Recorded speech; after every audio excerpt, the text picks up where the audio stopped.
Hey guys! So I wanted to do a video. It was actually requested. I think it was Erica that requested it, if I'm not mistaken. From Erica from Raw Spirit. About Odin.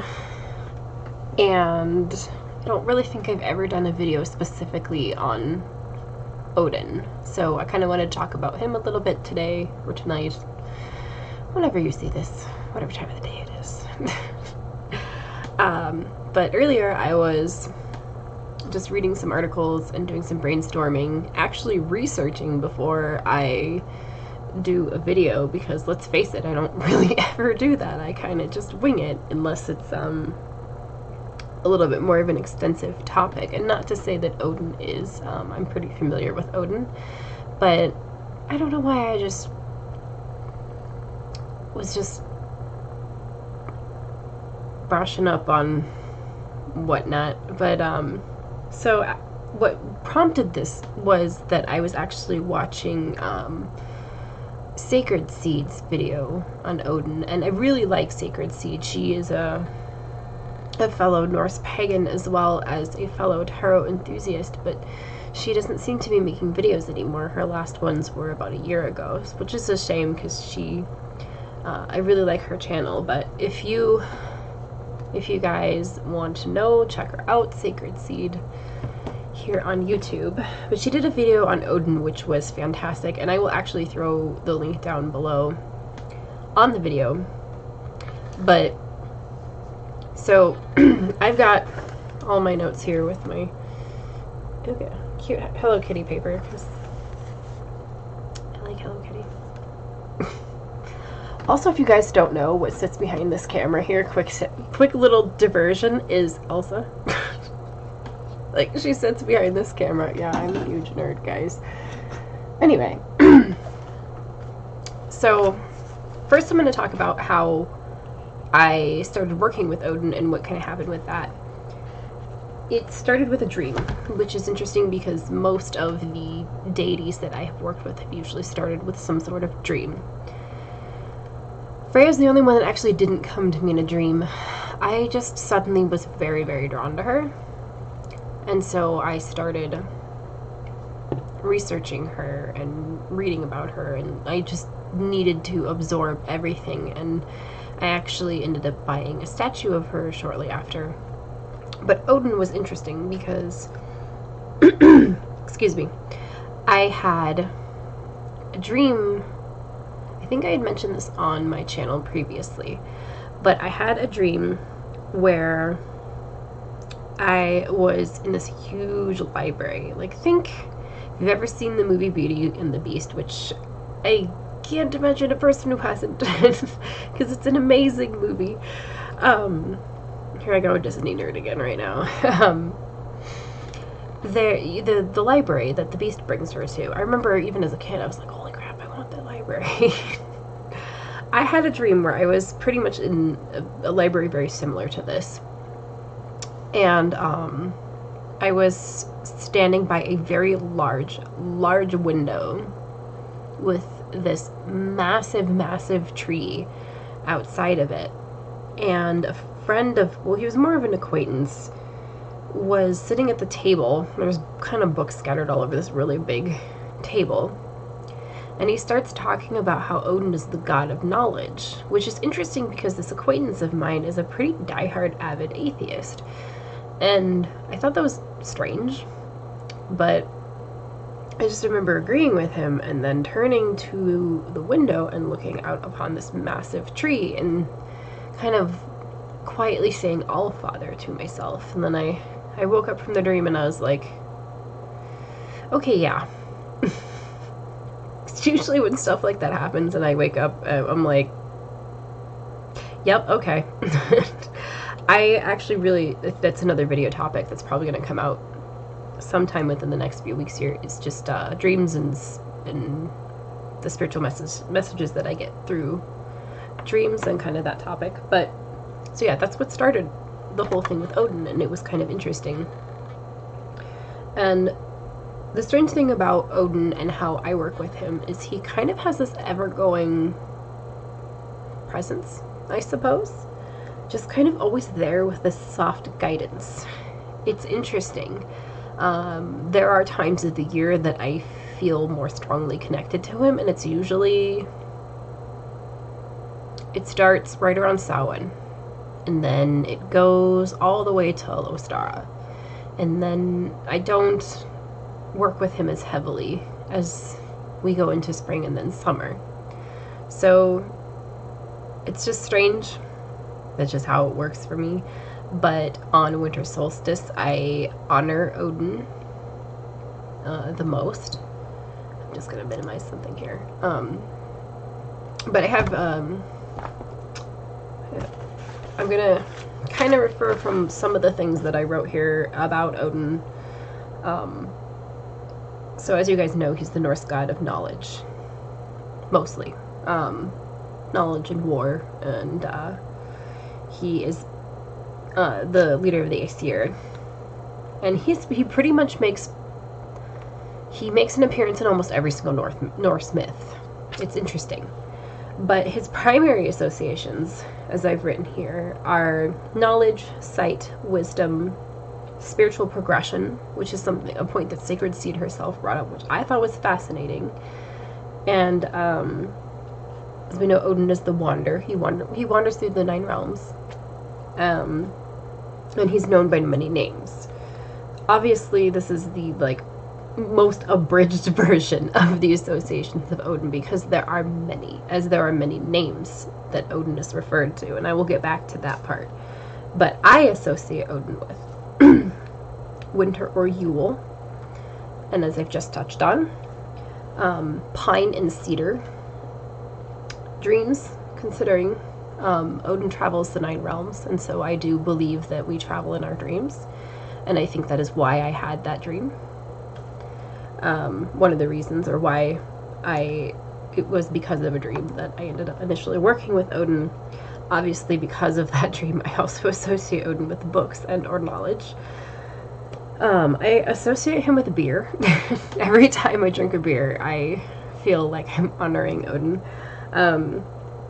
And I associate him with the color of green, which coincidentally I wrote my notes in green. But then I wrote this little blurb below that I will read to you guys as I was kind of brainstorming earlier. I said, "To me, Odin is the wise old sage, the fatherly or even fatherly guiding energy. He is the fire on a cold winter night, the smell of books, and the wind through the trees." I kind of felt like there was more that was supposed to come out as I was writing that, but for some strange reason the flow just stopped. So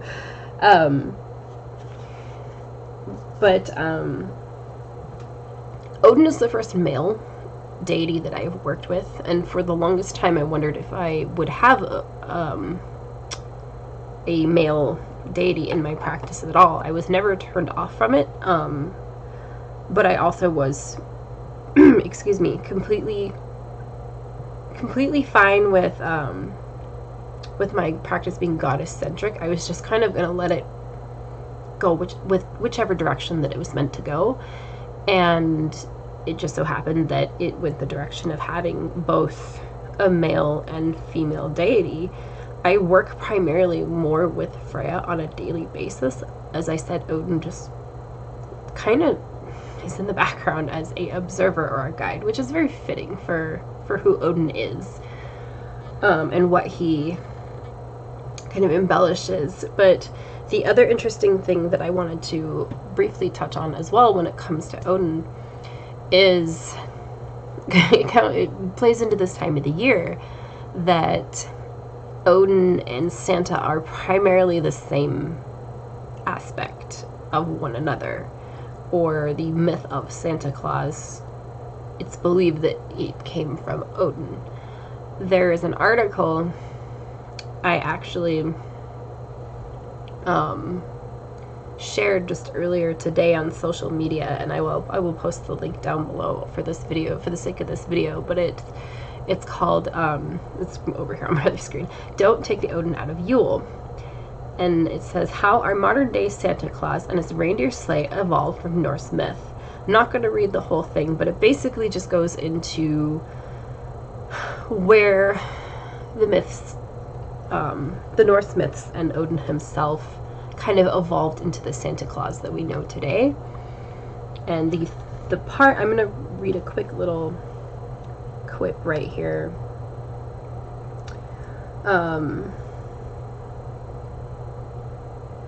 Just finding it in the article. Okay. It said, Odin would also deliver toys and candy. Children would fill boots with straw for Sleipnir, which is this 8-legged horse, and set them by the hearth. Odin would slip down chimneys and fire holes, leaving his gifts behind. And then the article kind of progresses into the introduction of Christianity and kind of how the myth of Santa Claus then changed, of course, as Christianity rose to power, and then how the image that we have of Santa Claus actually became more and more predominant in the 1930s with Coca-Cola ads. So it's a fun article. If you guys want to read it, I will share it down below. But back on Odin himself and why I work with him specifically, I personally believe that Odin came to me as that guiding spirit, as that wise old fatherly figure, in a sense, which I never really thought that I would have that kind of connection with the deity. I was a little bit uncomfortable with the idea, and that's, you know, that's for many, many, many different reasons. So I'm actually very pleased at the fact that when this started to occur, I didn't resist it, and it felt very natural. So it's interesting how deities, or even other things in our spiritual practice, get introduced, I think, right when we need them in a lot of ways. And Odin was definitely that for me. He was something that I needed to, there are certain aspects of Odin that I needed to face or maybe have more presence of in my life. And I think that we, at least in the case of me, that tends to happen with deity. Freya specifically. I work with her, and the things that working with Freya has taught me is to love myself most of all, but also to genuinely love others, to genuinely be good to others, and to project that kind of love, and to really understand love and its many levels on way different concepts than I ever really fully understood until I started working with her more heavily. But Freya also brings out that warrior goddess aspect of me, as well as I deal with my inner demons. So this is why I work with her on a more regular basis versus Odin, who, like I said, takes that more observing standpoint, that kind of continual guidance. And I think that's the two aspects of my path that I think really complement each other, and the things that I hope to get from my own spirituality and working with the deity. And I'm sure this will evolve and change again, as it has throughout the... Man, I'll be 23 or I wish. I'll be 33 in January, and when I hit 35, it'll be 20 years that I've been a pagan. So, and since then, my path has constantly evolved, so I'm... down the road, I might not even be working with the Norse deities, although there's a big part of me that thinks that probably, to a very large degree, will never change, but you never know. So it's interesting how we see those, we start working with a deity, or we take on an aspect, and we realize that they are there to bring about something inside us that we are lacking, or something inside us that we need to see. So as I said, I see that a lot with Freya, but I do see it as a lot with Odin as well. And this video is not horribly informative on Odin himself, just because the knowledge that is about in the myths for Odin it's expansive, and it would take me way too long to go through it, and it would be a lot of research. So if you guys want to know more about Odin, read the sagas, read the Edda, read just even the Wikipedia page, honestly. Just read. You will be doing yourself and him a favor if you go and you seek knowledge, because that is what Odin is all about, is he is about knowledge. So I feel that I am closer to Odin whenever I pick up a book. I also feel I'm closer to Odin whenever I'm near very large trees. I don't know, it's just a thing. Specifically when I was in Washington. I went there a year ago now, September 2017, and I went hiking through North Cascades National Park, which I've been to many times, and I've been to plenty throughout my childhood, but as I was hiking through there, I remember looking up at these massive cedar trees, and I definitely felt Odin's presence, for sure. But I also just felt the presence of so much. It was a very spiritual experience, which is funny because I now realize that I've been having those spiritual experiences my whole childhood, growing up in Washington and going all over there. Washington's a very spiritual place, guys. But that could be a whole nother topic in itself. I'm gonna check where I'm at for time here. See how long I've been rambling. Where is it? Oh. Like, where's the clicker? Or the ticker? Guys, I don't know. I don't know about me some days. But anyway, I was hoping this would be more articulate. I'm hoping that it was at least informative, and at least that you guys kind of got a good window into why I work with Odin and just how I perceive Odin. I don't have a whole lot right now on my altar that represents Odin. There's a jar I made, actually, that's got a ton of stuff in it that's specifically for him. But that right now is the only thing that I have. Although... Well, hello, Prudence. What I mentioned in my video I made last night about tarot and oracle, where I said I set up my Yule altar, and something felt like it was missing. It's something to represent Odin. I'm not quite sure what it is yet, and I will figure it out.